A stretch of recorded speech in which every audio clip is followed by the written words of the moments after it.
ওই জায়গা থেকে বেরিয়ে আসতে পারবে। সেই মুহূর্তে তুমি যে অপরচুনিটিগুলো আস্তে আস্তে যে পাবে, তখন তুমি আস্তে আস্তে নতুন ইন্টারভিউ, নতুন অপরচুনিটি তোমাকে ডিভাইন, তোমাকে ইউনিভার্স সেগুলো দেবে। ডিভাইন তখনই কাজ করে। একটা কথা সবসময় মনে রাখবে, মাথায় ঢুকিয়ে নাও একটা কথা। দেখো, ল অফ অ্যাট্রাকশন মানে কি? ল অফ অ্যাট্রাকশন মানে হচ্ছে আমরা ইউনিভার্স নিয়ে কাজ করি, ইউনিভার্সের একটা নিয়ম। এবার হ্যাঁ বন্ধুরা, এতক্ষণ যে ক্লিপটা তোমরা দেখলে ভিডিও, আমার মনে হয় তোমরা বুঝতেই পারছো যে সেই মানুষটার সাথে আর এই মানুষটার আকাশ পাতাল ডিফারেন্স, সব দিক থেকে, এভরিথিং দিক। ওটা কিন্তু ওটা আমার 1 বছর আগের ভিডিও। যদি আমার প্লেলিস্টে যাও তাহলে দেখবে এইরকম ভিডিও তুমি কিছু পাবে। তারপর থেকে 1টা বছর কেটে গেছে, নিজেকে এমন ভাবে চেঞ্জ করেছি, সব এরিয়া থেকে, লাইফের সব কিছু দিক থেকে চেঞ্জ করেছি। তো সেই ব্যাপারেই তোমাদের বলবো যে কিভাবে আমি নিজেকে চেঞ্জ করলাম। তো নমস্কার বন্ধুরা, স্বাগত জানাই আমার এই জাদুই দুনিয়াতে, যেখানে তুমি শুধুমাত্র হ্যাপিনেস, শুধুমাত্র খুশি, পজিটিভ আর পজিটিভ। তো তোমরা আমার প্রিয় ভিউয়ার্স, তোমরা আমার প্রিয় সাবস্ক্রাইবার, তোমরা পৃথিবীর যে কোনো প্রান্তেই থাকো না কেন, তোমরা সুস্থ আছো, তোমরা হ্যাপি আছো, এবং সব থেকে বড় কথা তোমরা পজিটিভ আছো। তো চলো বন্ধুরা ভিডিওতে যাওয়ার আগে যে কথাটা বলি, যে তোমরা এখনো আমার চ্যানেলটি যারা সাবস্ক্রাইব করোনি তারা অবশ্যই চ্যানেলটি সাবস্ক্রাইব করে দেবে এবং আমাদের এই সুন্দর পরিবারের পাশে থাকবে। এবং ভিডিওটি যদি ভালো লাগে অবশ্যই একটা থামস আপ চাই, এবং প্রচুর কমেন্ট করো, প্রচুর শেয়ার করো। তো চলো দেখো বন্ধু, 1 বছর আগে তোমরা যে ক্লিপটা দেখলে, সেই সময় আমার এত কিছু প্রবলেম ছিল, আমার এত কিছু, আমি নেগেটিভ থাকতাম, আমি বিভিন্ন রকম ভাবে আমাকে পেন দেওয়া হয়েছিল। এবং সেখান থেকে যখন আমি নিজেকে চেঞ্জ করা শুরু করি, আমি law of attraction, law of assumption, এগুলোর মাধ্যমে নিজের ভাইব্রেশনটা আস্তে আস্তে বাড়াতে শুরু করি। কিভাবে কি করি? আমি সবসময় অ্যাজিউম করতাম। আমি কি অ্যাজিউম করতাম? যে আমার হয় তখন তোমরা দেখেছো আমার চোখে খুব চশমা ছিল, একটা বেশ পাওয়ারের চশমা, যেটা ছাড়া আমি 2 মিনিটও থাকতে পারতাম না। ওটা খুলে দিলে আমার প্রচন্ড কষ্ট হতো। তো অ্যাজিউম করা শুরু করলাম আমি যে আমার চোখ ভালো হয়ে গেছে, আমার চোখে কোনো প্রবলেম নেই, আমি সব সময় ভালো দেখতে পাই, ভালো পড়তে পাই। এটা যখন আস্তে আস্তে অ্যাজিউম করা শুরু করলাম, বন্ধু বিশ্বাস করবে না, যখন নিজের মধ্যে আমি বিভৎস রকম ভাবে অ্যাজিউম করছি, আমি অফিস যাচ্ছি সেখানে অ্যাজিউম করছি, সব জায়গায় আমি অ্যাজিউম করছি যে আমার চোখ ভালো, আমার এভরিথিং ওকে। যখন অ্যাজিউম করতে করতে একটা সময় আমি চশমাটা খুলে দিলাম, এবং খুলে দেওয়ার পর যখন নিজে যে অ্যাজিউম করেছি, যেভাবে আমি অ্যাজিউম করে নিজের চোখটাকে আমি বলেছি আমি সব দেখতে পাই, বিশ্বাস করো ম্যাজিকের মতো আস্তে আস্তে যখন আমি শুরু করলাম চশমা ছাড়া, তখন আমি খুব সুন্দরভাবে দেখতে পারতাম। এবং আস্তে আস্তে নিজের মনের মধ্যে এমন একটা তৈরি হলো, এমনভাবে নিজের সাবকনসিয়াসকে আমি তৈরি করালাম যে আমি চশমা ছাড়াই খুব সুন্দরভাবে দেখতে পাই এবং খুব সুন্দরভাবে আমি লেখা পড়তে পারি। এইভাবে আস্তে আস্তে আমি চশমাটা ছাড়লাম। বন্ধু বিশ্বাস করো, আমার ডেলি 2টো করে প্রেশারের ওষুধ লাগতো, প্রেশারের ওষুধ না খেলে আমি থাকতে পারতাম না। আমি আস্তে আস্তে এটাকেও শুরু করলাম, বিভিন্ন রকমভাবে টেকনিক করা শুরু করলাম, বিভিন্ন রকমভাবে আমি নিজের উপরে কাজ করা শুরু করলাম এবং অ্যাজিউম করলাম, বিভিন্ন রকম টেকনিক করলাম, করে আমি এখন আর প্রেশারের ওষুধ খাই না, আমার লাগে না, আমার প্রেশার পুরো নর্মাল। কেন নর্মাল? আমি আমার সাবকনসিয়াসকে এমনভাবে প্রোগ্রাম করেছি, এমনভাবে তাকে দিনের পর দিন ওয়াটার ম্যানিফেস্টেশন করেছি, রাত্রিবেলা যখন ভিজুয়ালাইজ করেছি। এই যে টেকনিকগুলো আমি তোমাদের ভিডিওতে বলি, এই টেকনিকগুলো দিয়ে তোমরা সব কিছু করতে পারো, এভরিথিং সম্ভব। তার কারণ তুমি আমাকে দেখতে পাচ্ছ, আমি 1 বছর আগে কি ছিলাম আর এখন কি আছি।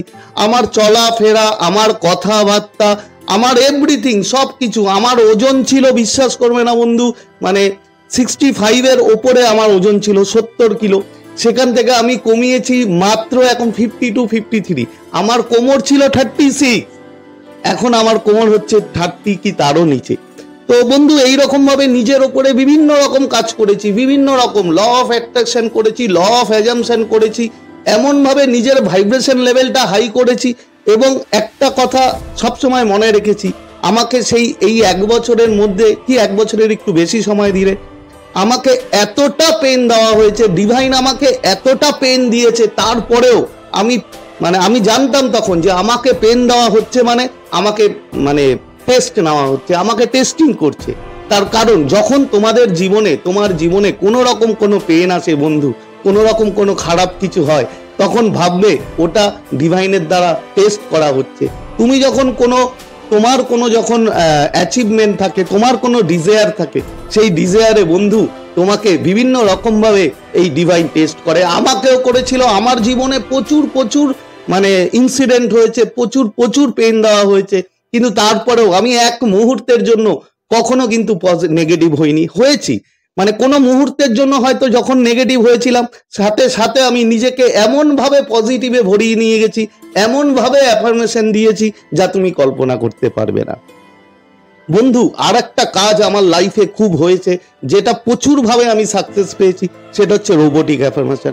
আমি আমার চেহারাটাকে কল্পনা করতাম, আমি যখন রাস্তা দিয়ে হাঁটি তখন আমি আমার চেহারাটাকে কল্পনা করি যে এই রকম চেহারা যাচ্ছে রাস্তা দিয়ে, এবং আমি নিজে ফিল করতাম যে আমি এরকম, আমার চুল এরকম, আমার মুখ এরকম, আমার চেহারা এরকম। আমি জাস্ট অ্যাজিউম করে যখন হাঁটতাম, যখন যেতাম, সব সময়ের জন্য অ্যাজিউম করতাম। এবং রোবোটিক অ্যাফার্মেশন, তোমরা ভাবতে পারবে না রোবোটিক অ্যাফার্মেশন যে কতটা কাজ করে, কতটা যে তোমাকে হেল্প করতে পারে তোমার ডিজায়ারে, যা তুমি কল্পনাই করতে পারো না। বন্ধু, রোবোটিক অ্যাফার্মেশন আমি সব সময় করি, তোমরা বিশ্বাস করবে না, অলওয়েজ, মানে যতক্ষণ আমি ঘুমাই, সেরে দাও, ঘুম ছাড়া আমি সব সময় রোবোটিক অ্যাফার্মেশন মাথার মধ্যে আমার চলতেই থাকে। তা তোমরা যদি এরকম করো, তোমরা যদি রোবোটিক অ্যাফার্মেশন অ্যাপ্লাই করো, তোমরা যদি ল অফ অ্যাজাম্পশন অ্যাপ্লাই করো, যেটা অ্যাজিউম করো, যেটা তো তোমরা যদি ভিজুয়ালাইজেশন করো রাত্রিবেলা ঘুমানো যাওয়ার আগে, বিশ্বাস করবে না বন্ধু, ম্যাজিক হবে, ম্যাজিক আমার লাইফে হয়। আমার লাইফে আমি নিজে যেটা মনে করি আমি সেটাই করি। আমি আমার মানে সব কিছু এভরিথিং, আজকে আমি এই যে তোমাদের সামনে ইউটিউবে বসে বলছি, ঠিক আছে, এটারও ক্ষেত্রে আমার law of assumption, robotic affirmation বিভিন্ন রকম ভাবে কাজ করে। তাই বন্ধু, এগুলো সব ম্যাজিক, মানে মারাত্মক লেভেল ভাবে ম্যাজিক হয়, যা তুমি ভাবতে পারবে না। আর একটা কথা তোমাকে মনে রাখতে হবে, তোমাকে কিন্তু পজিটিভ থাকতেই হবে যেভাবে হোক। একটা কথা মনে রাখবে, যে পজিটিভ যদি থাকো, তোমার ভাইব্রেশন যদি ভালো থাকে, তাহলে আর তুমি যদি রোবোটিক অ্যাফার্মেশন কিংবা কোনো রকম যদি টেকনিক করো, তোমার কাজ হবেই। আর সব থেকে ভেরি ইম্পর্টেন্ট যেটা আমি করে আরো মারাত্মক রেজাল্ট পেয়েছি, মানে সেটা হচ্ছে গ্র্যাটিটিউড। বন্ধু, থ্যাংক ইউ, এই থ্যাংক ইউর কথাটার যে কি ভাইব্রেশন, কতটা যে কাজ হয়, তা তোমরা কল্পনাই করতে পারবে না। জাস্ট তুমি সকালবেলা ঘুম থেকে উঠে জানাও, thank you universe, thank you divine, তুমি আমাকে বাঁচিয়ে রেখেছো, থ্যাংক ইউ ডিভাইন, তুমি আমাকে দুবেলা খেতে দিচ্ছ, থ্যাংক ইউ ডিভাইন, আমি সুস্থ আছি। বিভিন্ন রকম ভাবে গ্র্যাটিটিউড জানাও। যখন তুমি গ্র্যাটিটিউড জানাবে, বিশ্বাস করো, আমি এই একটা বছর কন্টিনিউ গ্র্যাটিটিউড জানিয়ে গেছি, এখনো জানাই। এখন আমার এটা অভ্যাসের মধ্যে পড়ে গেছে, আমার ডেইলি রুটিনের মধ্যে পড়ে গেছে। যখন আমি যেখানেই থাকি না কেন, আমি সব সময় থ্যাংক ইউ জানাতে থাকি, সব সময় গ্র্যাটিটিউড জানাতে থাকি ডিভাইনকে। তার কারণ তুমি যত গ্র্যাটিটিউড জানাবে, তোমার ভাইব্রেশন লেভেল এতটা হাই হবে যা তুমি কল্পনাই করতে পারো না। তো এই জিনিসগুলো যদি তোমরা কন্টিনিউ করো, তুমি যা চাইবে, তুমি তোমার নিজের শরীরটাকে যেরকম ভাবে চাইবে সেরকম ভাবে তুমি মানে নিজেকে তৈরি করতে পারবে। তোমার যদি কোনো ডিজায়ার থাকে, অবশ্যই সেগুলো পূর্ণ হবে। বন্ধু, বিশ্বাস করো, আরো অনেক কিছু তোমাদেরকে বলার আছে, কিন্তু এত ছোট ভিডিওতে হয় না। হয়তো ভবিষ্যতে আমার আরো লাইফের নিয়ে আসবো, যে কি কি পেন আমাকে দিয়েছে, আমি কোথা থেকে উঠে এসেছি, তো সেগুলো নিশ্চয়ই আমি তোমাদেরকে বলবো যদি কখনো সুযোগ হয়। তো এইভাবে যেগুলো বললাম, ভাইব্রেশন, গ্র্যাটিটিউড এবং তোমার অ্যাজাম, তুমি এমন ভাবে অ্যাজিউম করো তোমার লাইফে, তুমি ধরে নাও হয়ে গেছে, অলরেডি ডান, তাহলে তুমি দেখবে মানে তোমার জীবনে সেই ডিজায়ারটা আসতে মাত্র সময়ের অপেক্ষা, মাত্র। আর একটা কথা মনে রাখবে, ধৈর্য কিন্তু তোমাকে চাই। আমি কিন্তু একদিনে হইনি, আমি কিন্তু এক মাসে হইনি, আমার চেহারাটাকে, আমার সবকিছুকে আমি চেঞ্জ করেছি, তার জন্য আমার 1 বছর টাইম লেগেছে। বন্ধু, দেখবে যদি আমার ভিডিওগুলো দেখো, ধীরে ধীরে আমি চেঞ্জ হয়েছি, আমি একবারে চেঞ্জ হইনি। তো ধৈর্য তোমাকে রাখতে হবে। আর আমি যেগুলো বললাম সেগুলো যদি তুমি করো, বন্ধু বিশ্বাস করো, তোমার লাইফ চেঞ্জ হচ্ছে মাত্র সময়ের অপেক্ষা, তোমার লাইফ চেঞ্জ হওয়াটা কোনো ফ্যাক্টরি না। তো আজকে শেয়ার করার মতো ভিডিও এই ছিল, আশা করি তোমরা বুঝতে পেরেছো। যদি কোনো রকম কোনো গাইডেন্স দরকার হয় অবশ্যই আমাকে কমেন্ট করতে পারো। তো আজকে তোমাদের থেকে বিদায় নিচ্ছি, আবার খুব তাড়াতাড়ি দেখা হবে তোমাদের সাথে নতুন একটা ভিডিও নিয়ে। ততক্ষণ তোমরা ভালো থাকবে, খুশি থাকবে, হ্যাপি থাকবে এবং সব থেকে বড় কথা পজিটিভ থাকবে। Thank you so much.